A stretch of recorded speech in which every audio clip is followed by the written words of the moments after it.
Buen día, tengan todos y cada uno de ustedes bienvenidos a este video tutorial donde el tema que vamos a abordar son los ejes transversales en el currículo de la formación inicial docente. En esta ocasión los integrantes del grupo somos Jessica Roxana Murillo, Silvia Lorena Nolasco y Luis Manuel Lobo.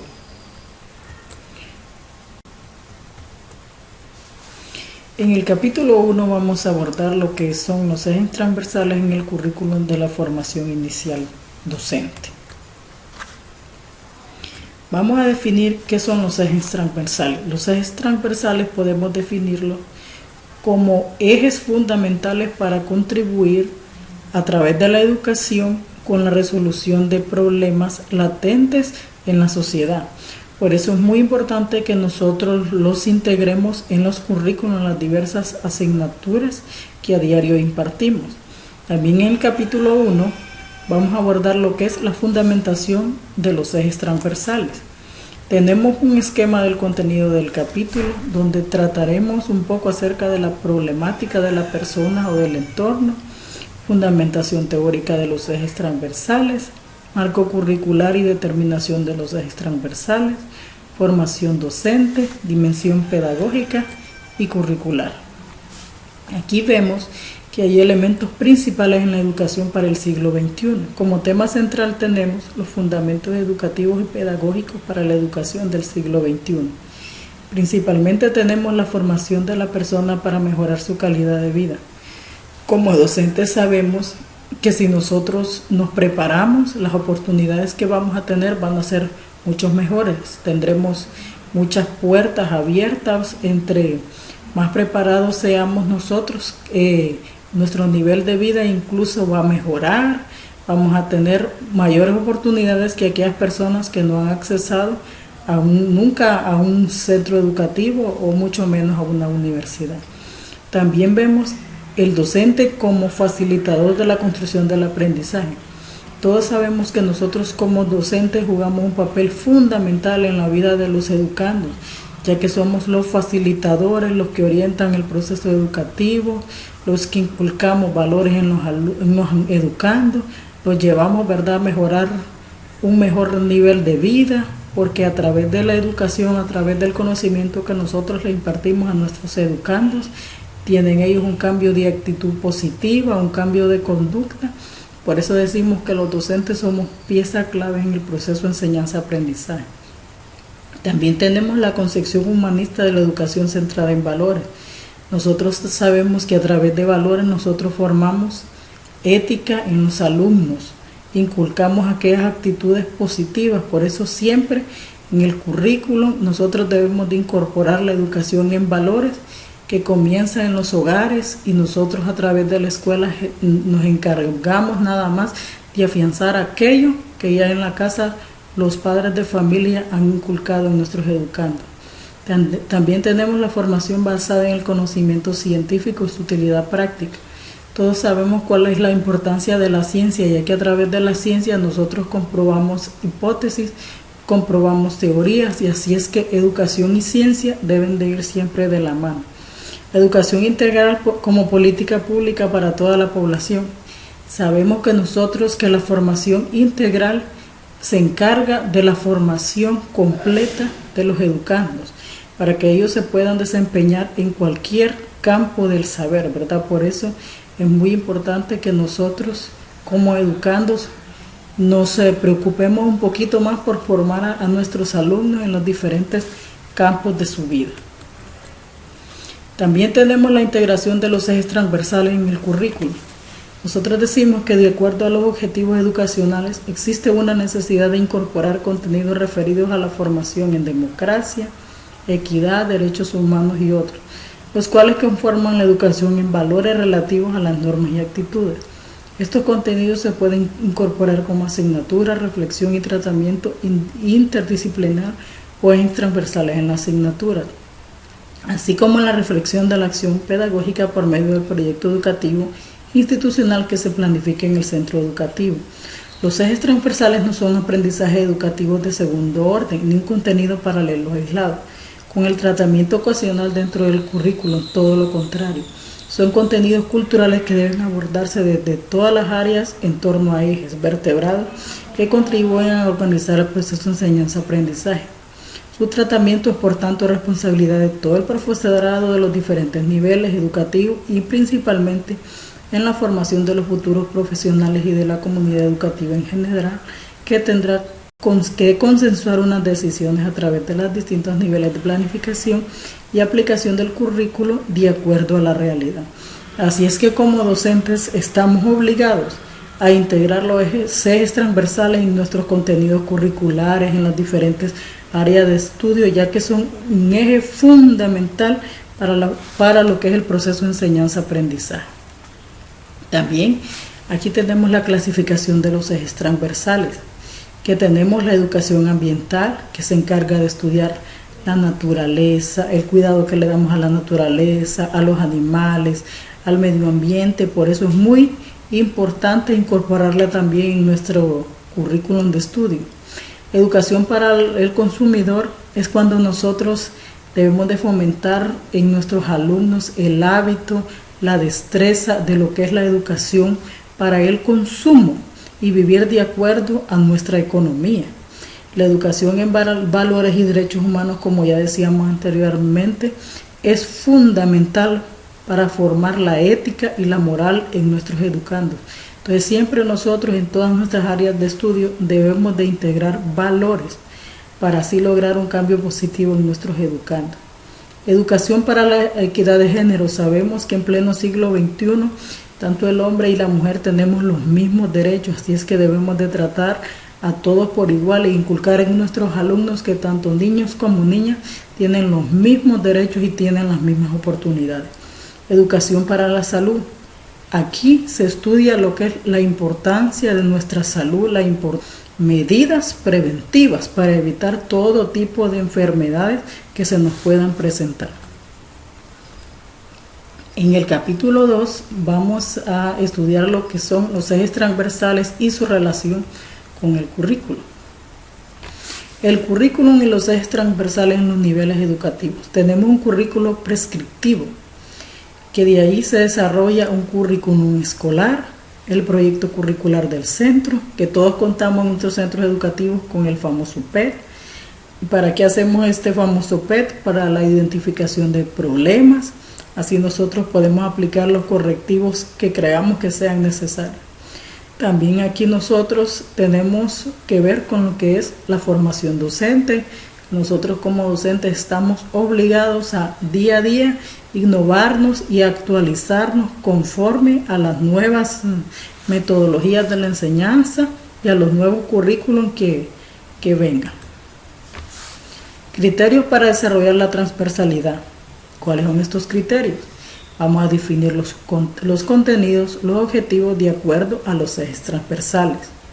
Implicación del equipo docente con una coordinación entre áreas, análisis del contexto, objetivos de nivel y área, secuenciación de contenidos, objetivos de nivel y área, consideración de los contenidos para enseñar con los problemas de la vida diaria.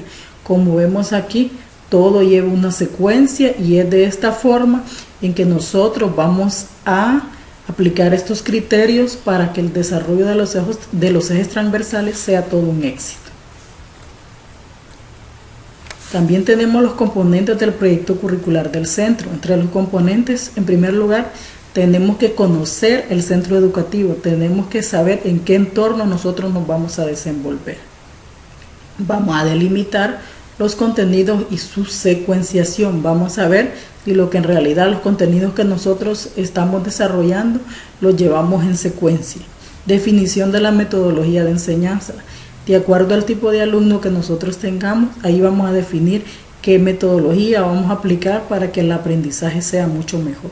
Vamos a determinar los objetivos y una vez determinados los objetivos, vamos a definir qué sistemas de evaluación vamos a aplicar. Características del proyecto curricular del centro. Debe integrar teoría y práctica educativa. Vamos a acompañar siempre la teoría con la práctica. Debe ser el resultado de un amplio trabajo en equipo. Sabemos que como docentes un proyecto de centro no lo va a hacer una persona, lo va a hacer todo el equipo, todos los maestros que trabajan en una institución. debe ser el instrumento que garantiza la debida coherencia en las tareas educativas que conllevan los diferentes equipos de profesores. Y debe tener un carácter eminentemente dinámico y flexible. Si sabemos que hay algo que no lo vamos a lograr, entonces podemos corregirlo. En la primera etapa, considera 2 momentos a realizar en la institución educativa por el equipo docente. En primer lugar, vamos a realizar un diagnóstico en el que se considere cuáles son los problemas que inciden en la institución y el aula, como por ejemplo la autoestima, higiene, limpieza, orden, uso de material, instalaciones, tantas dificultades que como docentes nos enfrentamos en nuestras instituciones educativas. Y vamos a identificar y conocer los problemas concretos existentes en la comunidad, región o país, con cuales se pueden desarrollar acciones educativas, sensibilizar a los estudiantes y docentes formadores. Y en la segunda etapa está referida a la realización de diagnósticos, a su aplicación, para que de ahí ya vamos a tener nosotros un punto de partida para poder trabajar en nuestro proyecto curricular del centro. En el capítulo 3, continuando con este video tutorial, vamos a abordar lo que son las metodologías para la aplicación de los ejes transversales. Entre las metodologías para la aplicación de los ejes transversales tenemos varias orientaciones metodológicas. La formación del docente debe ser permanente, como les decía anteriormente. Nosotros como docentes debemos ser docentes innovadores. Nosotros vemos cómo la educación día a día va evolucionando y cómo los cambios a veces nosotros no estamos preparados para ello. Por eso nosotros debemos de mantenernos en constantes capacitaciones, debemos de mantenerlos en permanente actualización, para así el proceso de enseñanza-aprendizaje va a ser mucho mejor. También el planeamiento didáctico es una estrategia requerida a las prácticas pedagógicas. Los docentes planificamos ya que se requiere con anticipación los objetivos que se van a lograr en el aula. Nosotros sabemos que como docentes debemos de planificar siempre. ¿Por qué? De esa forma nosotros evitamos la improvisación y vemos qué objetivos nosotros queremos alcanzar. Los principios fundamentales que orientan la práctica pedagógica de los ejes transversales en el aula se pueden mencionar, como son la formación y fortalecimiento en la escuela y en la sociedad de los valores, lucha activa contra toda manifestación de racismo y discriminación, democracia escolar, participación activa de los padres. Muy importante que nosotros involucremos a los padres de familia en nuestro quehacer educativo, y de esa forma nosotros vamos a ver que juntos, alumnos, docentes y padres de familia, vamos a tener los resultados escolares que nosotros esperamos. ¿Qué actitudes debemos de tener como profesores? Respeto a todas las culturas, aceptación positiva de los valores y estilo de vida de las diversas culturas, atención especial a problemas de lenguaje. Entre estrategias metodológicas que nosotros podemos utilizar son muchas, pero podemos utilizar expositivas, método inductivo, deductivas, descriptivas, analíticas, experimentales. Las metodologías en la escuela del siglo XXI deben responder a las exigencias que se esperan del ciudadano. La educación bancaria, donde el docente era protagonista, ha cambiado a su actual rol de facilitador del aprendizaje. Nosotros sabemos que antes nosotros éramos... los alumnos eran receptores nada más, nosotros solo nos encargábamos de transmitir el conocimiento, y ahora no. Ahora vemos que nosotros aprendemos de los alumnos, entonces hay una interacción entre ambos. El alumno ya no solo es receptor, ni el docente solo facilitador. Ambos interactuamos y ambos, uno aprende del otro. En el capítulo 4 vamos a abordar un poco lo que es la evaluación de aprendizaje en el marco de los ejes transversales del currículo. Aquí vamos a ver los elementos más importantes del desarrollo curricular, como es la evaluación del proceso educativo y de los resultados obtenidos después de haber desarrollado y orientado los objetivos correspondientes a una área o asignatura para los niveles educativos y la práctica docente.